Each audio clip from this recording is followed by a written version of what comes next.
নমস্কার বন্ধুরা, Rabindra Bharati university distance education সেন্টারে সবাইকে জানাই স্বাগত। আজকের ভিডিওর মেন অংশের আগে কিছু কথা বলে নিচ্ছি, যেটার জন্য বারবার তোমরা সবাই বলেছিলে। বিষয়টি হচ্ছে, আগামীকাল থেকে অ্যাডমিট কার্ড ডাউনলোড করা যাচ্ছে। অ্যাডমিট কার্ড ডাউনলোড করতে গিয়ে অনেক কিছু প্রবলেমের সমস্যার মধ্যে পড়ছেন। সেই সমস্যাগুলোর সমাধান কিভাবে পাবো? যেমন, অনেকেই ইউজার আইডি পাসওয়ার্ড ভুলে গেছেন। তাদের ক্ষেত্রে বলবো, অফিসিয়াল যে মেল অ্যাড্রেস রয়েছে রবীন্দ্রভারতী ডিস্টেন্স এডুকেশন সেন্টারের, সেখানটা অফিসিয়াল ওয়েবসাইটে যাবেন। তারপর সেখানটায় যে মেল অ্যাড্রেস রয়েছে ওই মেল অ্যাড্রেসে মেল করুন, তাহলে ওইখানটা থেকে আপনারা কিন্তু পেয়ে যাবেন।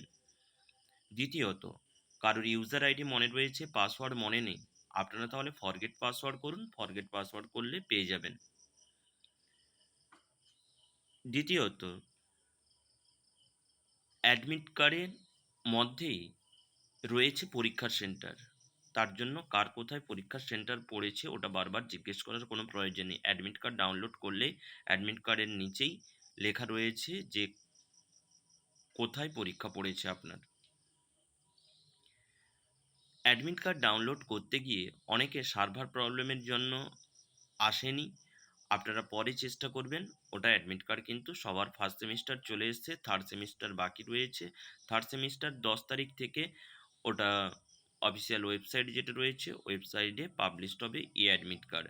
পরীক্ষা দিতে যাওয়ার সময় admit card, registration certificate, ID card এবং অ্যাডমিট কার্ড অবশ্যই নিয়ে যেতে হবে। আসছি আজকের মূল ভিডিও যেটা সম্পর্কে করব, সেটা হচ্ছে পরিবেশবিদ্যা সাবজেক্টের শর্ট কোশ্চেন নিয়ে। সিসি 1.1-এর শর্ট কোশ্চেন নিয়ে এসছি। চ্যাপ্টারটা হচ্ছে বাস্তু সংস্থান বা ইকোলজি চ্যাপ্টার থেকে কি কি শর্ট কোশ্চেন পড়ে সেগুলোকে দেখাবো। নোটস যদি কারোর প্রয়োজন হয়, শর্ট কোশ্চেনের অ্যান্সার যদি কারোর প্রয়োজন হয়, তাহলে ডেসক্রিপশন বক্সে যে ফোন নাম্বার রয়েছে ওই ফোন নাম্বারে যোগাযোগ করে সংগ্রহ করতে পারো। আদারওয়াইজ এনিথিং প্রবলেম, তোমরা কিন্তু ডেসক্রিপশানে ফোন নাম্বার দিয়ে দেবো, সেখান থেকেই কিন্তু যোগাযোগ করতে পারো নোটস এবং সাজেশানের জন্য। প্রায় সমস্ত সাবজেক্টের ওপরেই কিন্তু আমাদের নোটস এবং সাজেশান রয়েছে। ফার্স্ট কোশ্চেন, বাস্তুতন্ত্র ও বাস্তু সংস্থান কি? কোশ্চেন কিন্তু ইংলিশে থাকবে, বাংলাতেই লিখতেই হবে। যারা ইংলিশ ভার্সন রয়েছে তোমরা ইংলিশ ভার্সনে লিখবে। বাস্তুতন্ত্রের উপাদানগুলি কি কি? What are components of ecosystem?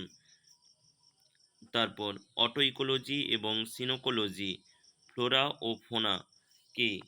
কোশ্চেনের অ্যান্সার সহ এখানটায় কিন্তু পেয়ে যাবেন। খাদ্য জাল, খাদ্য শৃঙ্খল, ফুড চেন, ফুড ওয়েব অবশ্যই কিন্তু পরীক্ষায় পড়বে। Energy flow of bio energetic wave, define ecological pyramid, খাদ্য পিরামিড, সংখ্যা পিরামিড, জীবভর পিরামিড, শক্তি পিরামিড। বাস্তুতন্ত্রের শক্তি প্রবাহের সংজ্ঞা, তাপগতিবিদ্যার প্রথম সূত্র, দ্বিতীয় সূত্র, সামগ্রিক প্রাথমিক উৎপাদনশীলতা।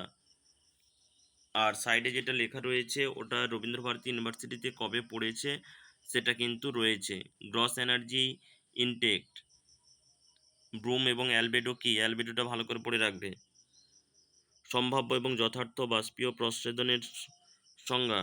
যারা আমার কাছ থেকে নোট নিয়েছো তোমরা অবশ্যই এই কোশ্চেনগুলো ভালো করে কিন্তু পড়বে। জিপিপি, এনপিপি, গৌণ উৎপাদনশীলতার সংজ্ঞা, প্রাথমিক উৎপাদনশীলতার সংজ্ঞা, বাস্তু সংস্থানগত দক্ষতার সংজ্ঞা দাও।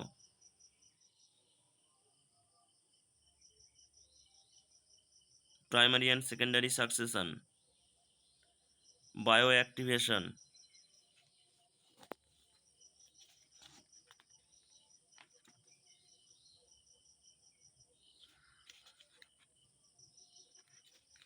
এই কোশ্চেনগুলো সবাই কিন্তু ভালো করে করবে রবীন্দ্রভারতী ইউনিভার্সিটি যাদের পরিবেশবিদ্যা রয়েছে, পরিবেশবিদ্যার বিষয়ের জন্য। এবং আরও অন্যান্য শর্ট কোশ্চেনগুলো রয়েছে, যদি কারোর ভিডিওর যদি প্রয়োজন হয় তাহলে ডেসক্রিপশন বক্সে ফোন নাম্বার যে রয়েছে সেখানটায় হোয়াটসঅ্যাপ করতে পারো। সমস্ত সাবজেক্টের নোটস এবং সাজেশনও আমরা প্রোভাইড করে থাকি। Thank you everyone, best of luck for your exam.